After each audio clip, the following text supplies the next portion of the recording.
Major support for Do the Math has been provided by Chevron, the Kern County Superintendent of Schools, Edison International, Valley Strong Credit Union, California Resources Corporation, Panama Buena Vista Union School District, Bakersfield City School District, and Kern High School District, with additional production assistance provided by these supporters of education in Kern County and throughout the state of California.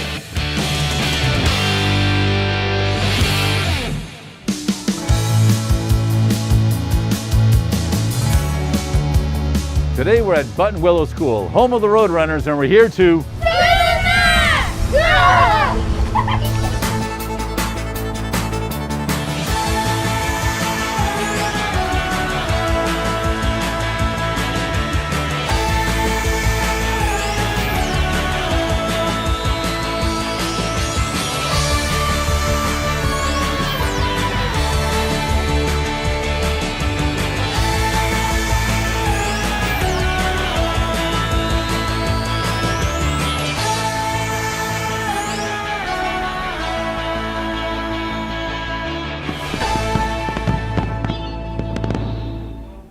Well, good afternoon and welcome to Do the Math. I'm Michael. I'm Devin. And in studio with us we have Samantha. And Samantha, if somebody needed to contact us, what would they need to do? For math homework help, call in Bakersfield 636-4357.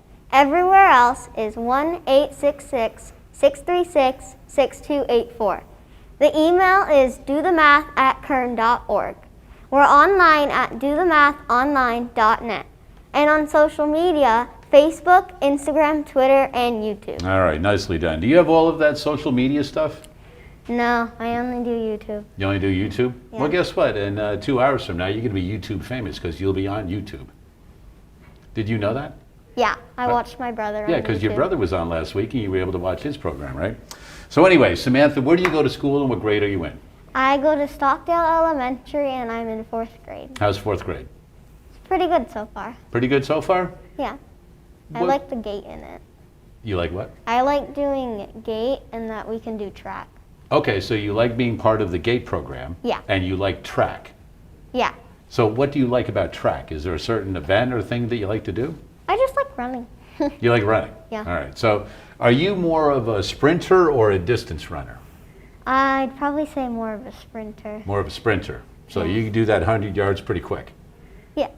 Do you like running around the whole field 18 times? Probably not. Yeah, all right. So you're more of a sprinter then, right? Yeah. You do it really quick. And so what else is, like, if you could change something about 4th grade, because you said it's pretty good so far, but it's not excellent, is it? No, not really. What, if there's something you could add to it or change or take away or something, what would you do to modify 4th grade? I would add that the sports teams, you could do that in 4th grade too. Oh, okay. So the after-school sports. Yeah. Okay, so like the football, volleyball, basketball, things like that. Yeah. All right, so that's a good idea, right? If you want to play and you can play, then why not start doing it in 4th grade? You say, right? Yeah. All right, very nice. Now, what kinds of things are you doing in math in your regular classroom?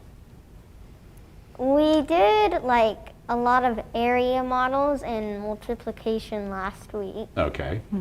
And then like 2 weeks ago we did like a lot of division. All right, so you're pretty comfortable doing multiplying and dividing. Yeah. And doing area models with the multiplication. Uh-huh. But what math did you do today?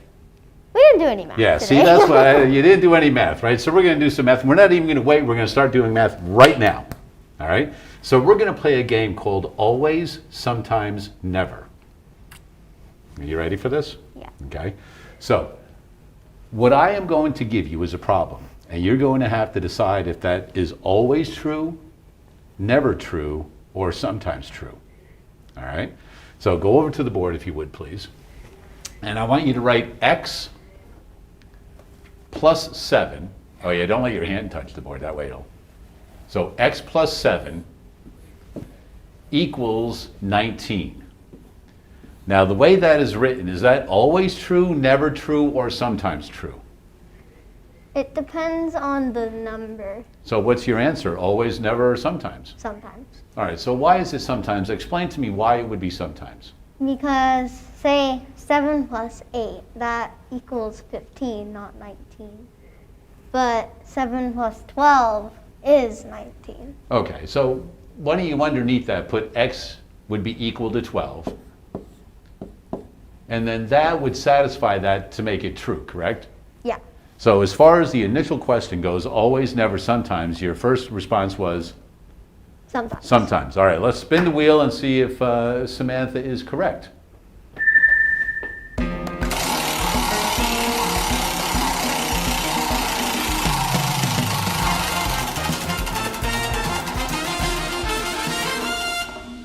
Hey, there you go. It is sometimes correct. Nicely done.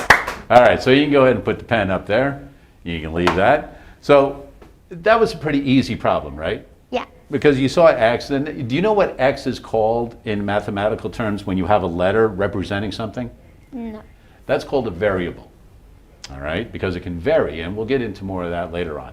But anyway, a reminder that this is our 20th season on Do the Math. We've been celebrating all season long. And as a reminder, we do have phone tutors available most Tuesdays and Wednesdays throughout the regular school year. Phone numbers are at the bottom of your screen periodically throughout the program. Time now for today's Math in the News.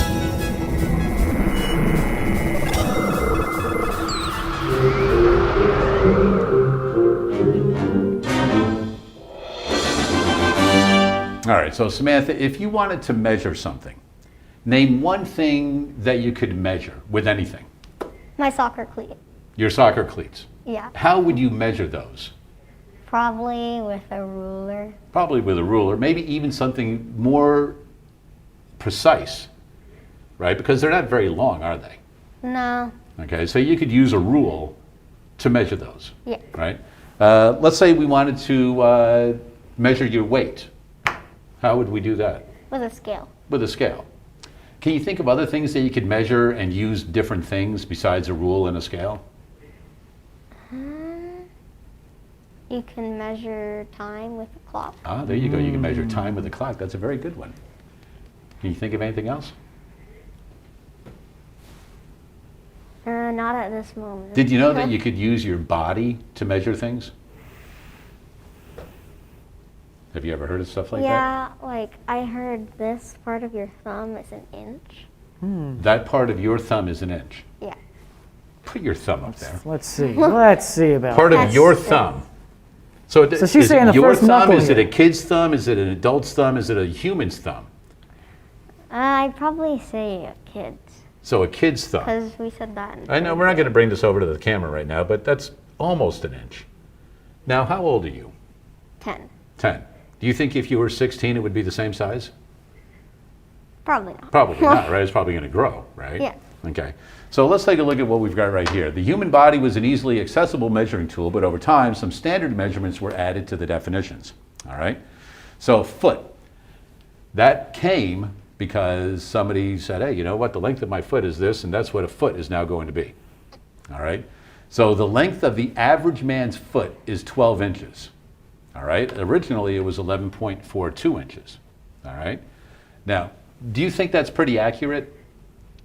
The Yeah. length of a man's foot is 12 inches. My dad's like an 11, so. Oh, his size, right, Yeah. for his shoes is an 11? Like, well, it depends on the brand too, so. It depends on the brand. Okay. So if we're talking about shoes, we need to consider the brand. And then we have to take a look at the average man's foot. So do you think your father's foot would be a little bigger or a little smaller than the average man's foot? A little bit smaller. A little bit smaller. All right. We're going to do this. We're taking shoes off, everyone. Here we go. We're going to take my shoe off. Okay? I want you to measure that. Okay? Okay. So we're going to go from, so we'll put it there at that camera. So where do you think, so let's put a piece of paper here so we can get these like that. Do you think that's pretty safe to say that that's the front? Yeah. Okay. So take a look. I can't see it. Where do you think the back of this shoe is?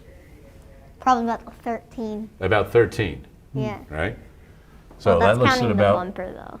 almost 13, right? Do you think it's closer to 12 or 13? 13. 13, all right. So do you think that's like an average size? I'd probably say it's a little bit bigger than Okay. the average size. But it's pretty good, right? Yeah. I mean, it's pretty close to 12 inches, isn't it? Mm-hmm. All right, let's take a look at the next one we've got here. It says an inch was the width of a man's thumb. Okay, so this is going to be a little different than your thumb, right? And what we looked at, so let's have, can you hold that end of the yardstick right there? So we'll take my thumb and we'll take the width going this way, all right? And we'll put it right there. And would you say that that's pretty close to like I'm lined up at the end? Yeah. And we'll see if the other camera can get that. I'll leave it right there. And There we go. what do you think that measures out at? An inch. It looks like 1 inch, right? Yeah. So they were pretty good on that. All right. They even got a bell on that one. All right. Hey. So the span was the length of a spread hand. So if I spread my hand like that, what should it be? Roughly 9 inches. Roughly 9 inches. All right. So you go ahead and hold that there, and I'll put my pinky there, and I'll put my thumb there. So what is that about? 9 inches. It's about 9 inches. All right. So I think they got that on the camera there. We'll go ahead and put it there one more time, and it's about 9 inches. Okay. A yard was the width of a man's waistline.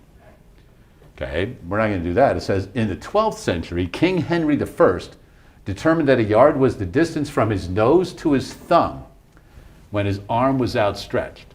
So you're going to hold on to this for me down at that end. All right, we're going to put it up so it's at my nose.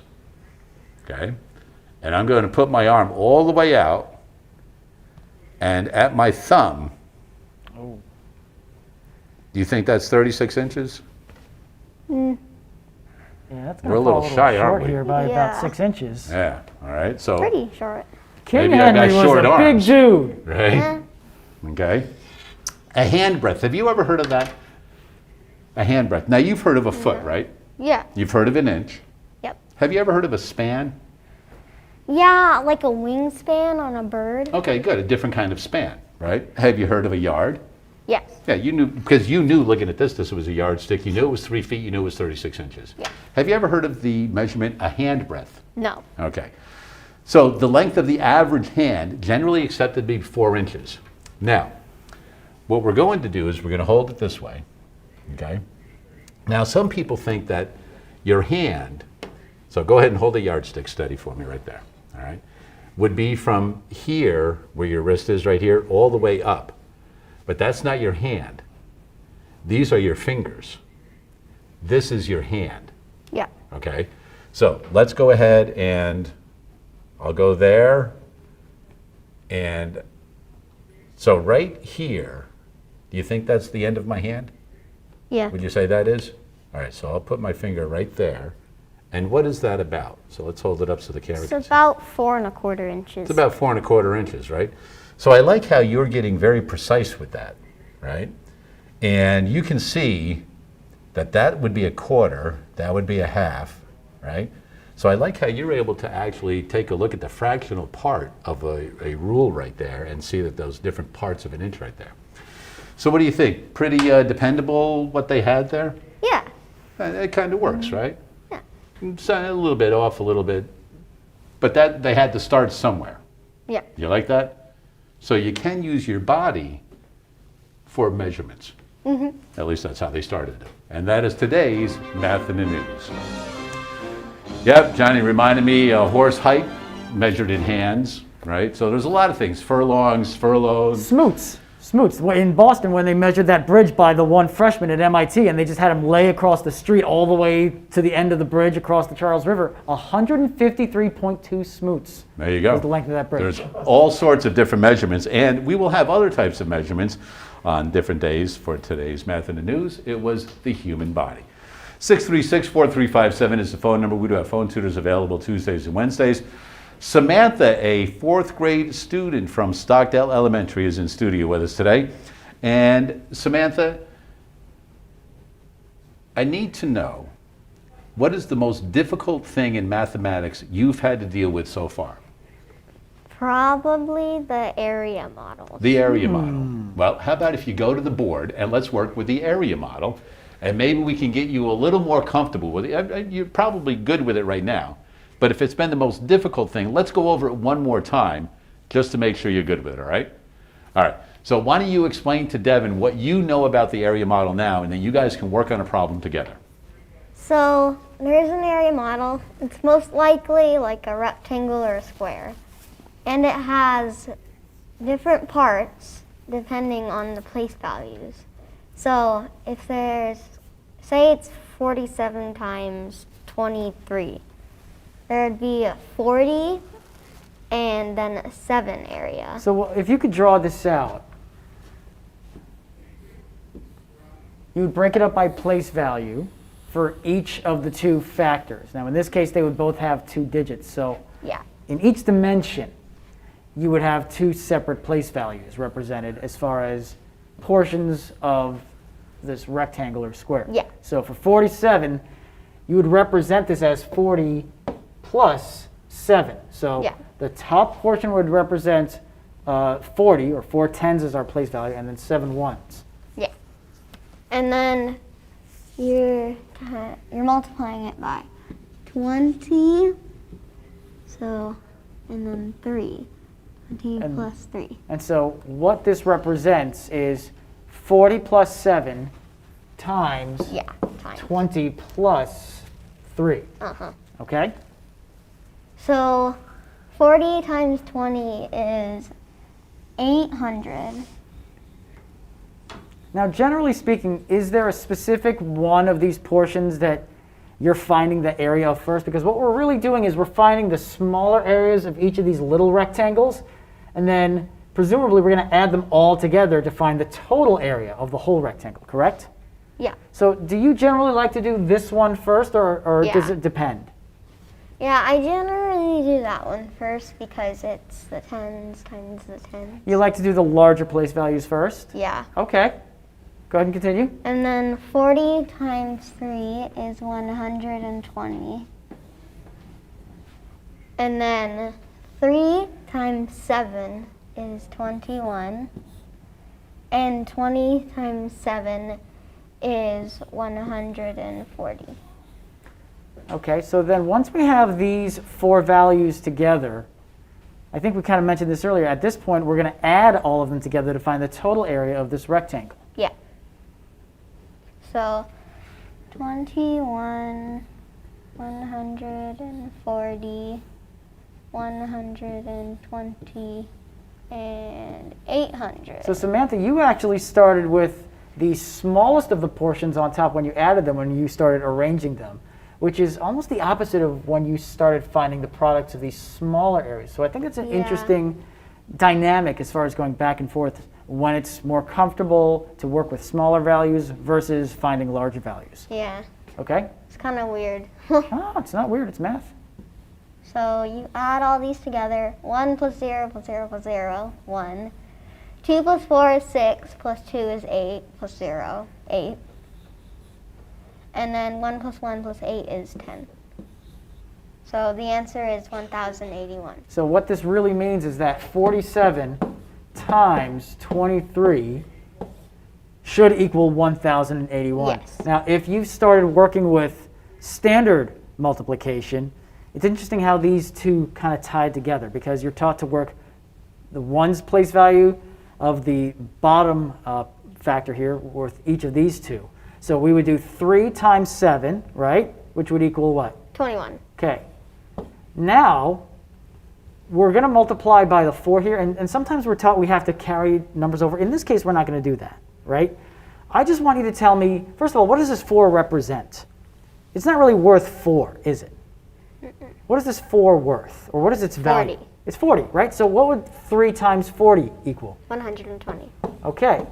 Now, we're going to move over to this 2. Now, this 2 doesn't represent just 2. 20. It's 20. So we're going to do 20 times 7, which is? 140. And then we're going to do 20, and what did we say this 4 represents? 40. So 20 times 40. It's 800. Now what's interesting here is we did all the same multiplication here In a with different this, order. but it ended up being in a different order, but it still gave us the same pieces, the same elements. So here's the connection that sometimes people forget, and it ended up being very similar to the order that you lined them up in to order them. And since we know that there's a property of addition, that if we move these values around and add them, they're still going to end up with the same sum. Yeah. We don't have to go through everything all over again. We know that this is 1,081 without having to add all over. So we can see the connection between the area model and standard multiplication. Devin, do me a favor. At the bottom of the screen, write 1,080 Okay. and write 1,082 somewhere. Let's go just right over here next to it. And Samantha, write 1,083 somewhere down there. Over to your left, farther. Yeah, we can move it over to that side. Now, there are going to be times in your life where you have to take tests and you need to do them quickly. Let's say they gave you the problem 47 times 23, and you don't have time to work that out. Those are your four options: 1,083, 1,081, 1,080, and 1,082. They're all very close together, right? Yeah. How do you know which one's going to be correct without working it out? Do you have an idea yet how to do that? No. All right. So Devin, point out the ones place in those two numbers, the 7 and the 3. And Samantha, multiply those two numbers and what do you get? 7 times 3 is 21. Okay, so the answer has to end in a 1. That's a quick way to do these things. All right? So you can see that the answer, you're like, oh, those are all very close together. There's not much difference in them. The only difference is the place value in the ones place. You know that 47 times 23 ends with a 7 and a 3, so you know the answer must end in a 1. Does that make sense? Yes. All right, good. Erase the board. It is time to move on to the next one. So now, did you choose 47 and 23? Yeah. Excellent. Put them back up there. Write 47 times 23. Now, what I'd like you to do is between the 4 and the 7, put a decimal point. And right before the 2, put a decimal point. So now you have 4.7 times 2.3. So work with Devin on how to solve that problem and how to represent it correctly. And if you're stuck, that's why he's there. What goes through your head right now as far as what stands out and what are you thinking is going to happen before we actually start working this through? So there's obviously nothing here, so that would be a 0 right there. Right. And then this is a 10th, and this is a 10th, and this is a 100th. Now let me ask you this. How comfortable are you with decimals? Have you interacted with them a lot? Not a lot, but I'm Okay. What do you know about decimals? that, well, I know their place values, and I know that this is the ones, and this does not have a 1. Okay. So what we can start to consider here is that we can break some of this up here, right? If we think about each of these place values, first of all, this first place value represents, like if we have hundreds and then tens and then ones, what do we call this place value? Tenths. Tenths, right? So if we think about this as a tenth, right? If we say that 0.1 equals 1/10, then that means that we can think about 4.7 in a specific way, right? We can think about 4.7 as 47 tenths. So I want to write that down right here, 47 tenths, because I think if we don't have a specific strategy for how place value works when we're multiplying, it's important to recognize the value of what it is that we have, right? Now, what is the next place value over? So if- Thousands. well, would we go straight from tenths to thousandths? No, hundredths. Hundredths, right? Now, if this is equal to 47 tenths, how many hundredths would this be equivalent to? 470. 470. Great reasoning there, right? Because we're thinking about, okay, well, there would be essentially a 0 right here. Because there's nothing there. Great. So we're thinking about this as 470 hundredths. Now, maybe it's easier if we multiply these together here, right? So in this case, how many hundredths do we have? 3. No, Right. 23. We have 3 hundredths in this place value, but overall in this we have 23 hundredths. All right? Now that's important to keep in mind when we start multiplying for a reason that we'll explore later on. But another thing to keep in mind too, and this is a little bit of a play in regards to how we work with fractions, is how comfortable are you in regards to the relationship between decimals such as this and its fraction version? Haven't really gotten into that yet. Well, the nice thing about decimals is if I say this is 7/10, how would I write that as a fraction? 7/10. Yeah, that's the beauty of it, is that it's telling us what the fraction would be, right? Yeah. 7/10. Now, how would I write this as a fraction then? 23/100. Absolutely, 23/100. Now, this value is 4 7/10. So I'm going to go ahead and represent this as a fraction here, 47/10. There's one other element here that's really helpful. It's in regards to how we multiply fractions together, because that's essentially what we're doing here. We're trying to multiply these and get a product. So what do you understand about how we would multiply fractions? Well, so for example, if I was going to multiply 1/2 times, let's say 2/3. So you'd probably do 1 times 2. Okay. So 2. And then 1/2 is, so half of 1. But I don't think you would multiply the 2 and 3. So I'm going to shift a little bit here, because as a 4th grader, there are a lot of these concepts that you won't really dive into in depth. But let's use what we know to show how this might work, okay? We did the area model a little bit earlier. And you can actually multiply fractions using an area model. But it's going to work a little bit differently here. So I'm going to go ahead and make a rectangle here. And I'm going to have one dimension represent 1/2. Now in this case, I'm going to split it in half. And only one of these halves is going to be shaded in. And I'm going to put it in this direction, right? Over here, we're going to do 2/3 to represent the other fraction, okay? And in that case, I'm going to split it into thirds going this way. And I'm going to have my thirds filled in, my 2/3 filled in with this line going through. Now, let me ask you a question.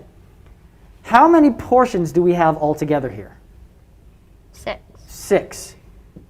Out of those 6, how many are overlapped by the 2 different shades? 2. 2. So 1/2 times 2/3 equals 2/6. Now, what do you notice about the multiplication of these two fractions? That 2/6 is less than 1/2. And that's an interesting approach. When we multiply a fraction by a fraction, sometimes we get something greater. That's one of those always, sometimes, never cases. But what do you notice about the values when we're multiplying and how it relates to our product? That 1 times 2 is 2 and 2 times 3 is 6. That's good knowledge. Now let's take that knowledge and come back here. 47/10 times 23/100. Now, the good news is we don't have to do all of this multiplication from the beginning again, because it's 1081. it's 1081. That's great. Over what? 1000. 1000, right? Because we know that when we multiply fractions, we can multiply terms across. So this is 1000. Now, 1081 thousandths. How could we write that now? Let's go back to this decimal. How could we write that as a decimal?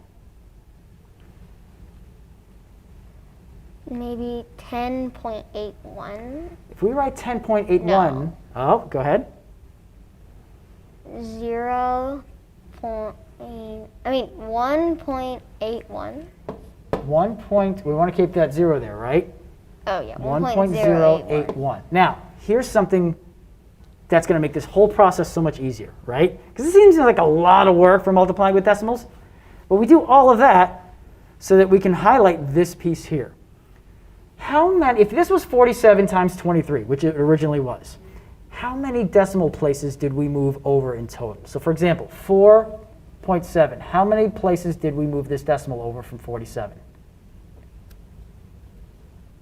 1. Just one, right? Just 1. Okay. Now, what about down here? This was 23. How many decimal places was this moved over by? 2. 2. Now, we remember that 47 times 23 was 1,081. How many decimal places was this moved over by? 3. 3. So when you're multiplying decimals, because of the way that they relate to the fraction version, when we see that they've been shifted over a certain amount of places, so when we count how many places it's been moved over here and how many places it's been moved over here, and combine them together, it's going to be the amount of places we'll move it over in our product. So you're absolutely right. 4.7 times 0.23, or 4 7/10 times 23 hundredths, is 1 81 thousandths. There you go. Nicely done. So, Samantha, let me ask you, does your brain hurt a little bit right now? No, it doesn't No, hurt. it doesn't hurt. But No. did you learn a little something? Did you have to think a little bit more than usual? Oh, yeah. That's what I'm trying to get at right there. So the way Devin explained that to you was very good, very in-depth, and brought you back and then back around again so that you can see how to work with decimals and exactly what they mean and how you can work with them. So does that make sense to you a little bit?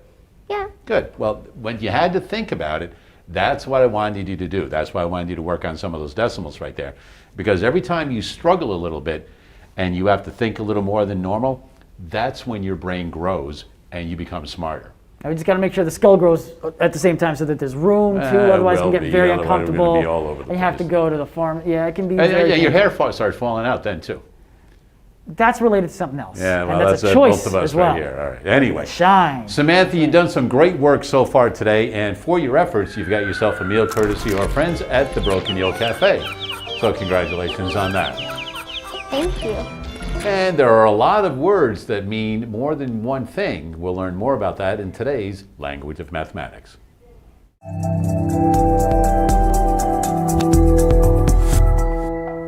Hi, I'm April, and today in the language of math, we're going to talk about complementary. So there's this confusion sometimes between complementary and complementary.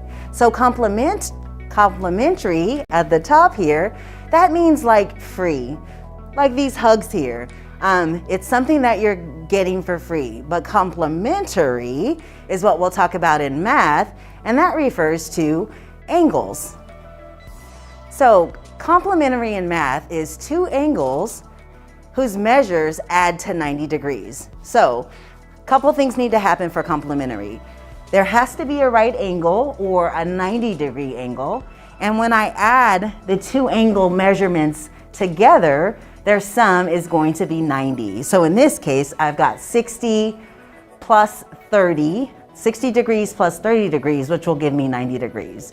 And I can obviously see the right angle here. But this set of angles are complementary as well, because this set of angles has a measurement of 63 and a measurement of 27 degrees, and 63 degrees plus 27 degrees is also 90. So you know that you have a complementary pair of angles if their measurements add to 90 and or if they make a right angle. And that is Language of Math today, talking about complementary angles. There we go. More on the language of mathematics. Did you ever hear about complementary angles before that? Nope. Well, go. look at that. You learned something else too, didn't you? That's right. Yep. All right. So when you get into geometry, you'll be learning about complementary angles. There's a lot of things going on where we can all gain a little bit more knowledge, and one of them is a series of workshops being presented by the Kern County Mathematics Council. And we've got some information right here because there are a lot of educators that are invited to these things, but there are also parents that are able to attend these sessions as well. So they're absolutely free. They're brought to you by the Kern County Mathematics Council. And we can see right here, we're just going to leave this up for a little bit. I know it's a lot to write down, but even if you went to the Kern County Mathematics Council online, you would be able to find this link and then register for one of the workshops. And they're always on Saturdays from 8:30 to 10, and they've already had a couple. And we can see the one coming up has to do with PEMDAS. So Samantha, have you ever heard of PEMDAS? No. Okay, well, in 5th grade, you're going to hear about PEMDAS, all right? It's the order of operations. Have you ever heard of that at all yet? Yes. Okay, so you have heard of the order of operations. So they're going to dive into that a little bit deeper on the next workshop coming up this Saturday. Once again, this is brought to you by the Kern County Mathematics Council. And if you go to their website, I'm sure you'll be able to get to that link.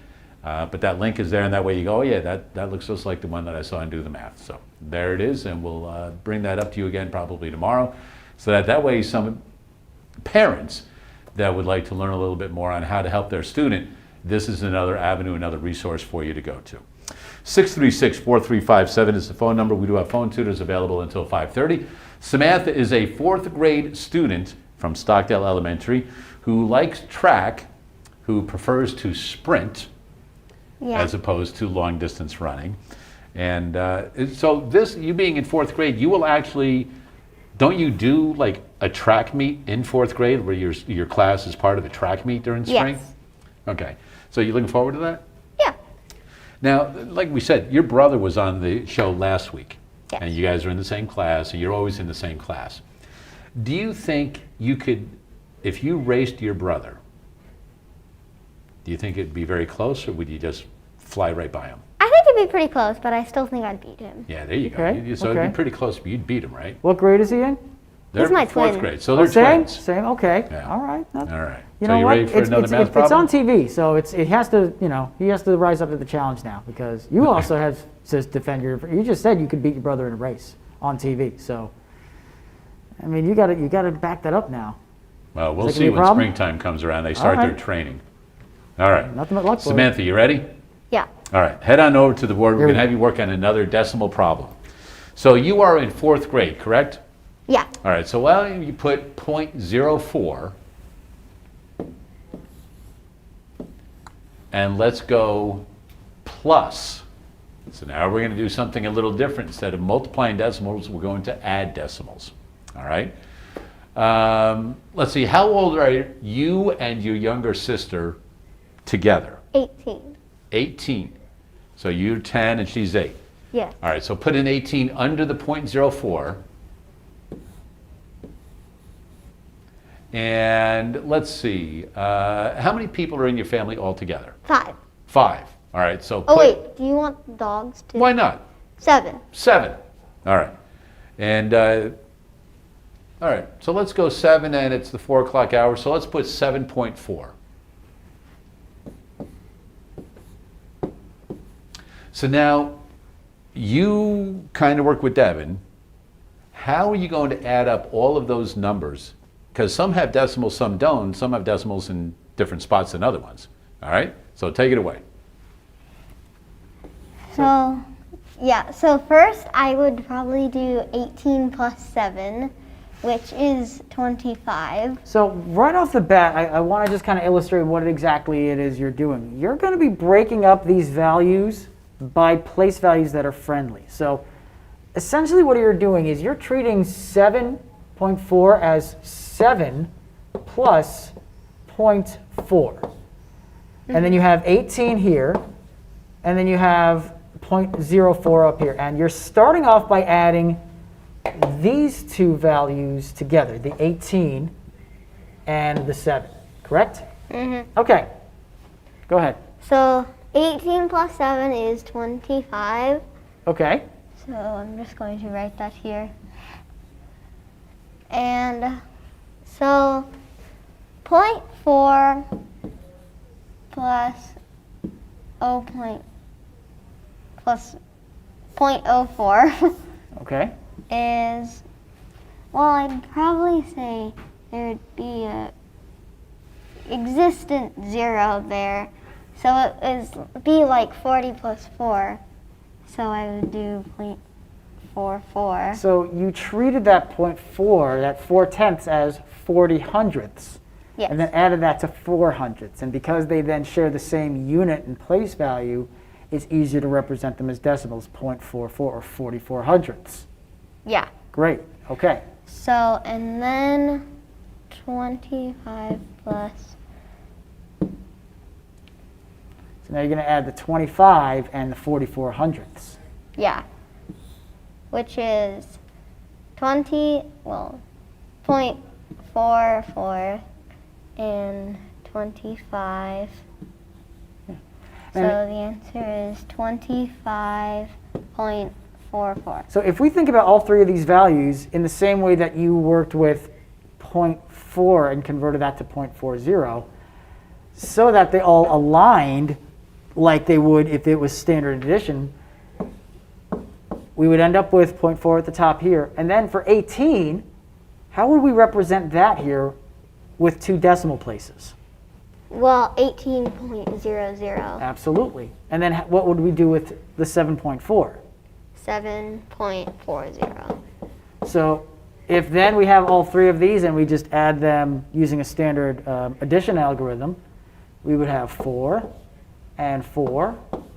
Our decimal point holds place because this is, the separation of place values greater than 1s and less than 1s. Now we have 8 plus 7, which is 15.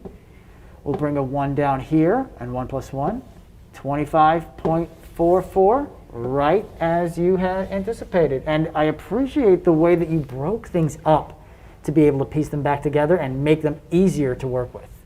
Yeah, nicely done. I was going to say, it's amazing how many students come in here and show us how many different ways they approach problems and just take them apart to make them easier for themselves to understand.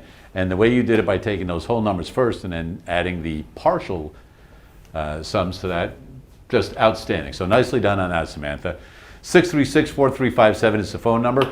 And we do have an opportunity, as we saw at the beginning of the show, to go out and visit some of the students at Button Willow School.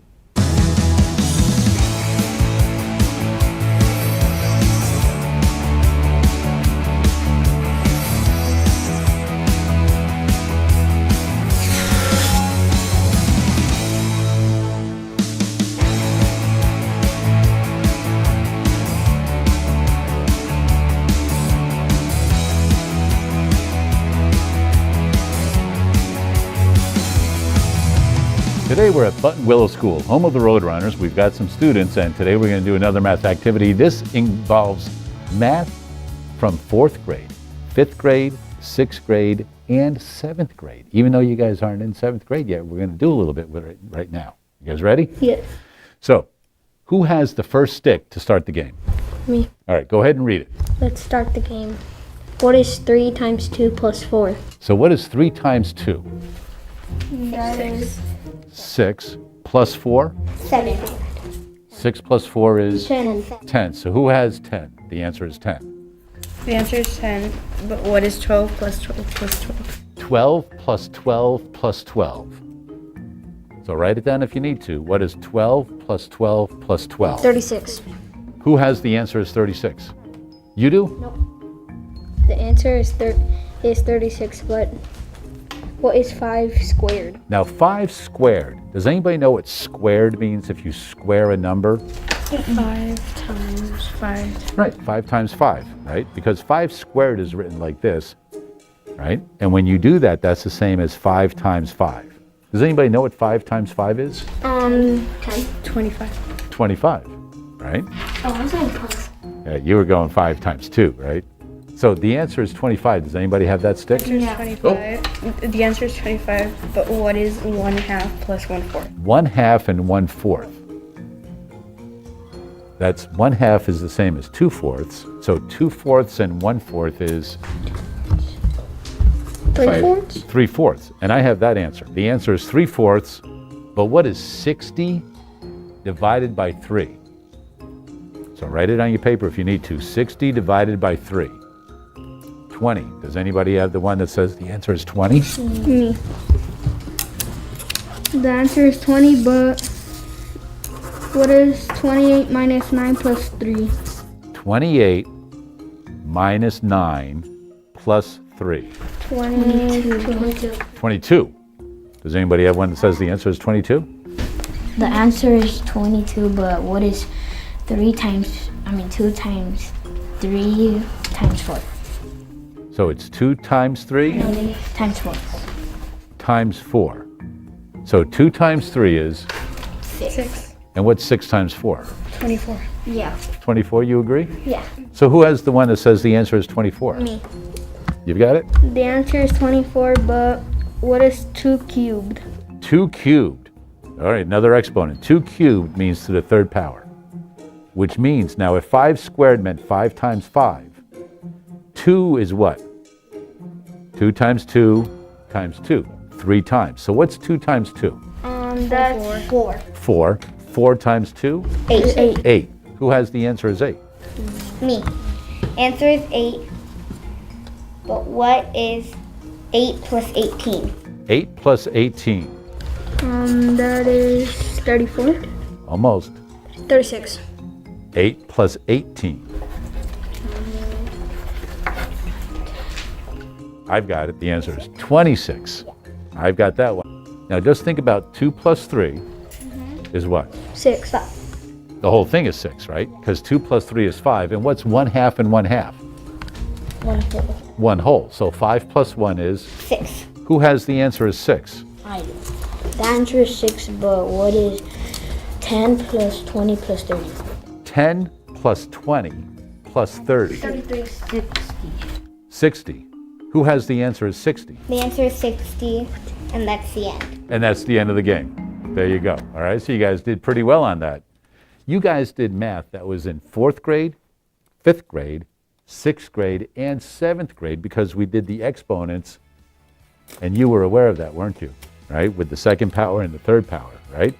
So just another little game right there where we all had to listen to each other and help each other out, right? You guys like that one? Yeah. There you go. You guys did awesome on that. The students at Button Willow School.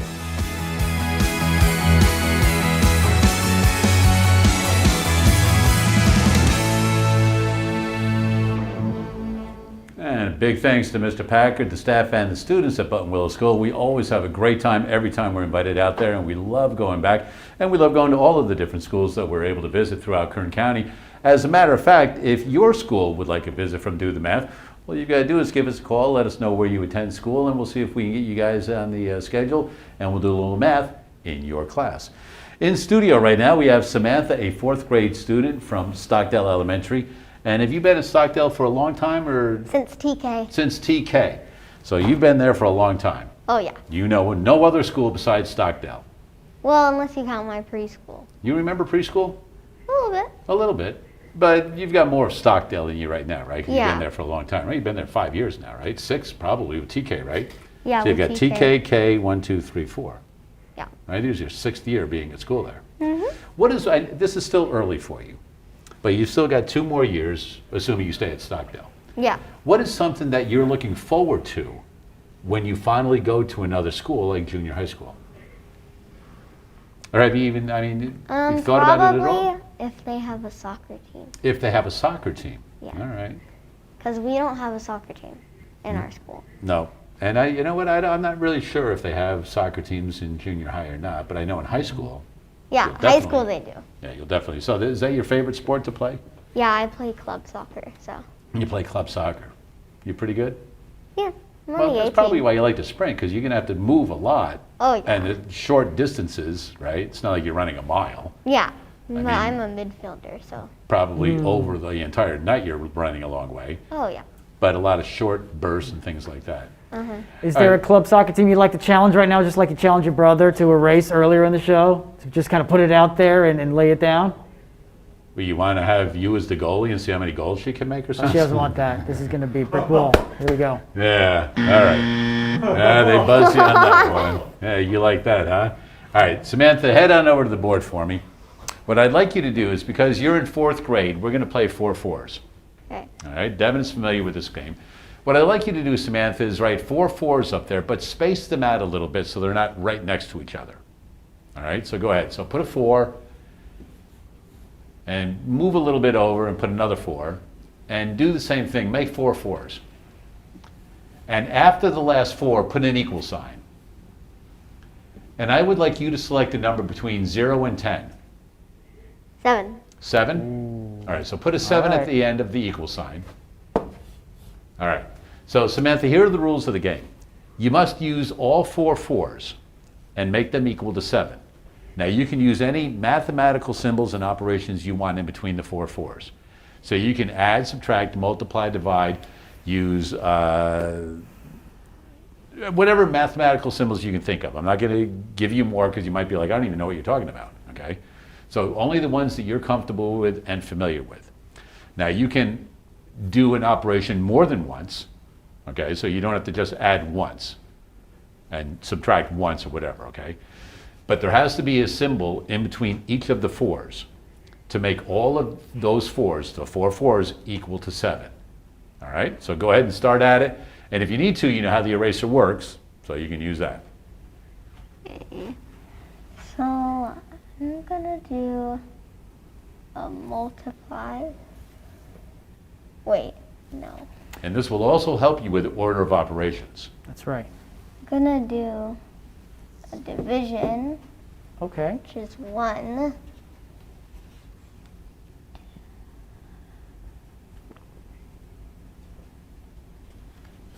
Maybe do addition. And I appreciate the way that you said maybe here, because this activity is great for trying things out and getting closer each time you try something. So it doesn't hurt to try something and see where it takes you. Okay. So 1 plus 4 is 5.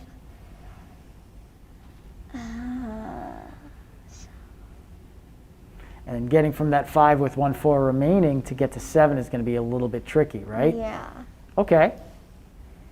So I might do multiplication here. And then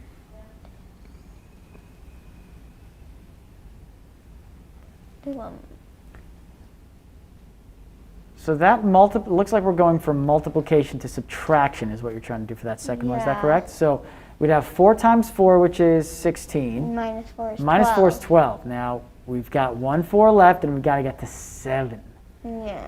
So subtracting isn't going to get us there. That's going to get us to 8. So Yeah. let me reflect on something that Mike threw out there a little bit in regards to other types of symbols that you use in math, right?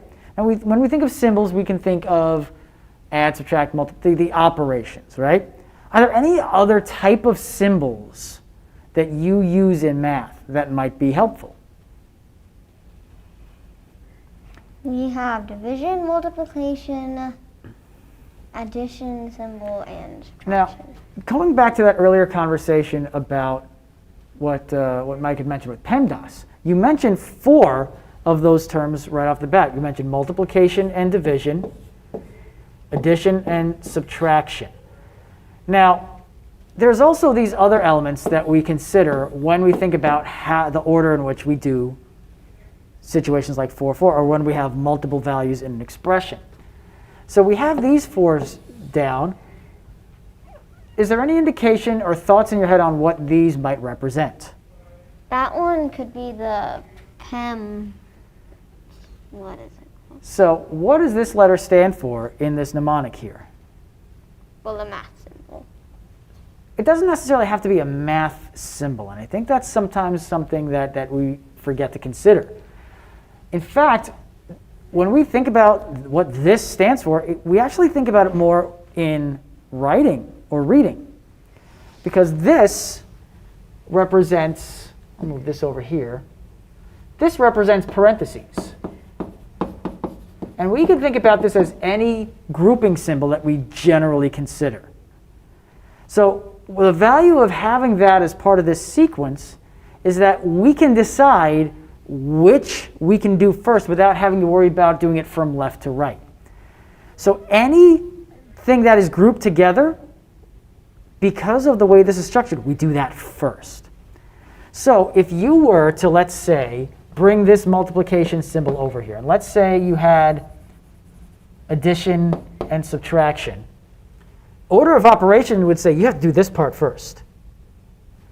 But if we were to put parentheses here, Yeah, you'd have to do that. then part we do first. this first. So let's think about that. If we group some things together, then we have to do that first. And that might help change how we use this. So let me go ahead and erase, start from scratch.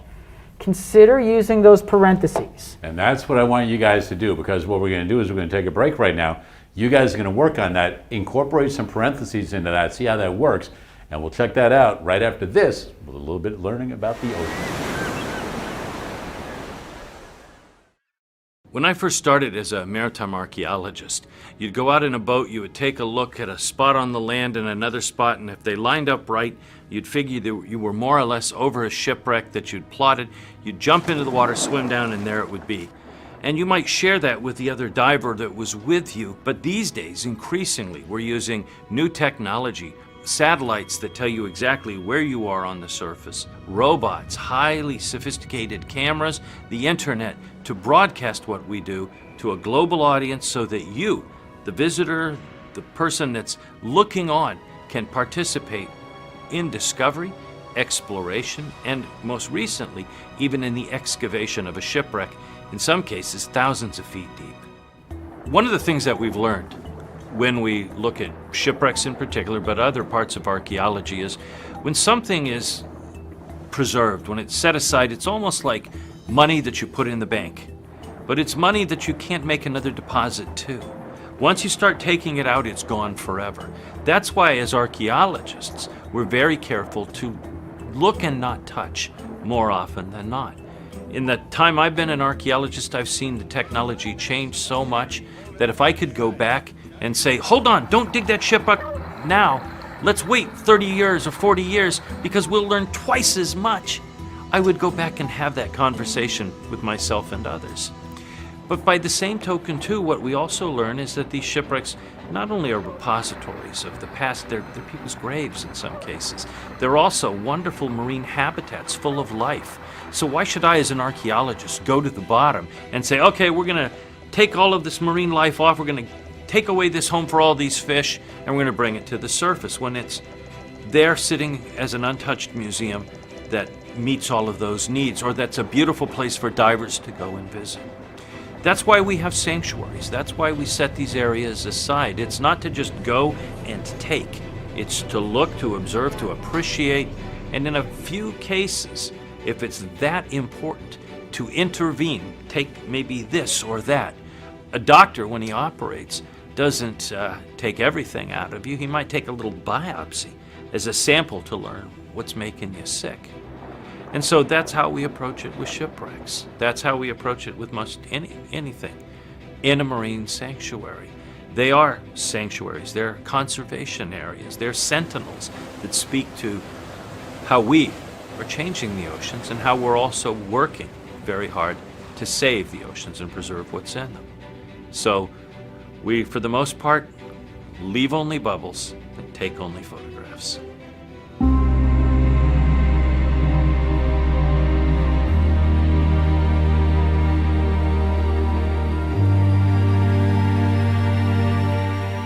All right, so Samantha, quickly read to me what you've got now. 4 plus 4 is 8, minus 4 divided by 4, which is 1, equals 7. There you go. So 8 minus 1 is 7. So you were able to come up with it using parentheses. So did you learn a little something today? Yeah. You learned quite a bit today, didn't you? Okay. Yeah. Did you have fun today? Yes. Good. I'm glad you had fun and you learned something at the same time. We do have phone tutors available until 5:30 most Tuesdays and Wednesdays throughout the regular school year. And until we meet again, continue to do the math.